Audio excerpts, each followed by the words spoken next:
Hi friends, ಇದು ಬಂದು ಭಾನುವಾರ ಬೆಳಗ್ಗೆ ನೋಡಿ ಎಲ್ಲ ಡೆಕೋರೇಷನ್ ಮಾಡೋಣ ಅಂತ ನಮ್ಮ ಕೆಳಗಡೆ ಮನೆಯಣ್ಣ ಎಲ್ಲ ಡೆಕೋರೇಟಿವ್ದು ದೊಡ್ಡ ದೊಡ್ಡ ಆನೆ ಬರುತ್ತೆ ನೋಡಿ. 2 ಆನೆ, ಈ ಥರ ಗಿಡಗಳು, ಚಿಕ್ಕ ಗಿಡಗಳು, ಹೂವಿನ ಗಿಡಗಳು ಎಲ್ಲ ತಂದಿದ್ರು, ಎಲ್ಲ ಡೆಕೋರೇಷನ್ ಮಾಡಿದ್ರು. ನಾವು ಸದ್ಯಕ್ಕೆ ಅರ್ಜೆಂಟಾಗಿ ಪಂಚಾಮೃತಕ್ಕೆ ರೆಡಿ ಮಾಡಿ ನೈವೇದ್ಯ ಬೆಳಗ್ಗೆನೇ ಅದು ಇಡೋಣ ಅಂತೇಳಿ ನೋಡಿ. ಅಷ್ಟು ದೊಡ್ಡ ದೊಡ್ಡ ಆನೆ, 2 ಆನೆ ತುಂಬ ಅಟ್ರಾಕ್ಟಿವ್ ಆಗಿತ್ತು ನೋಡಲಿಕ್ಕೆ. ಎಲ್ಲನೂ ರೆಡಿ ಮಾಡ್ತಾಯಿದ್ವಿ, ಪಂಚಾಮೃತಕ್ಕೆ ನೈವೇದ್ಯ ಇಡೋಣ ಸ್ಟಾರ್ಟಿಂಗ್ ಅಂತೇಳಿ ಅದನ್ನು ರೆಡಿ ಮಾಡೋದು. ಇದು ಗಣೇಶ ತುಂಬ ವೆಯ್ಟ್ ಇತ್ತಲ್ಲ, ಹಾಗಾಗಿ ಇವರಿಬ್ಬರು ಗಣೇಶ ತಂದು ಅಕ್ಕಿ ಮೇಲೆ ಇಟ್ಟು ಎಲ್ಲ ಕೂರಿಸ್ತಾ ಇದ್ದಾರೆ ನೋಡಿ.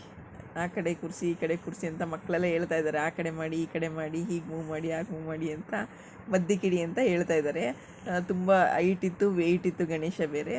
ಹಾಗಾಗಿ ಮತ್ತು ಮುಂದೆ ದೀವನ ಹಾಕ್ಬಿಟ್ಟಿದ್ವು ನಾವು, ಹಾಗಾಗಿ ಅವ್ರು ನಿಂತ್ಕೊಂಡು ನೀಟಾಗಿ ಇಡಲಿಕ್ಕೆ ಸ್ವಲ್ಪ ಕಷ್ಟ ಆಯಿತು.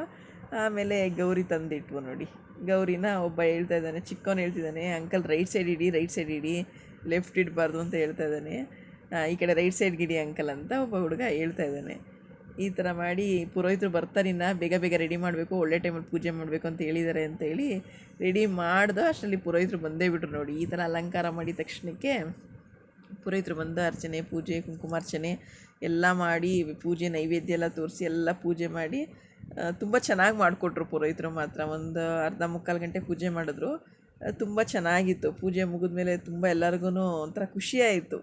ಈ ಥರ ನಾವು ಮಾಡ್ತೀವಿ ಅಂತ ಇಮ್ಯಾಜಿನ್ ಕೂಡ ಮಾಡಿರಲಿಲ್ಲ. ಸಿಂಪಲ್ ಅಂದ್ಕೊಂಡೋದು, ಇಷ್ಟೊಂದು ಗ್ರ್ಯಾಂಡಾಗಿ ಆಗುತ್ತೆ ಅಂತ ಅಂದ್ಕೊಂಡು ಎಲ್ಲರೂ ಕೈ ಜೋಡಿಸಿದ್ರು. ಫ್ರೆಂಡ್ಸ್ ಎಲ್ಲ ನಮ್ಮ ಬಿಲ್ಡಿಂಗಲ್ಲಿರೋರು ಪ್ರತಿಯೊಬ್ಬರು ಕೂಡ ಕೈ ಜೋಡಿಸಿ ರಾತ್ರಿ ಬೆಳಗ್ಗೆ ಅಷ್ಟರಲ್ಲೇ ಪ್ಲ್ಯಾನ್ ಮಾಡಿ, ರಾತ್ರಿ ಗಣೇಶ ತಂದ್ವೋ ಬೆಳಗ್ಗೆದ್ದೆಲ್ಲ ಡೆಕೋರೇಷನ್ ಮಾಡಿ, ಎಲ್ಲ ಸೇರ್ಕೊಂಡು ಡೆಕೋರೇಷನ್ ಮಾಡಿ ಮಾಡ್ದೋ ಫ್ರೆಂಡ್ಸ್.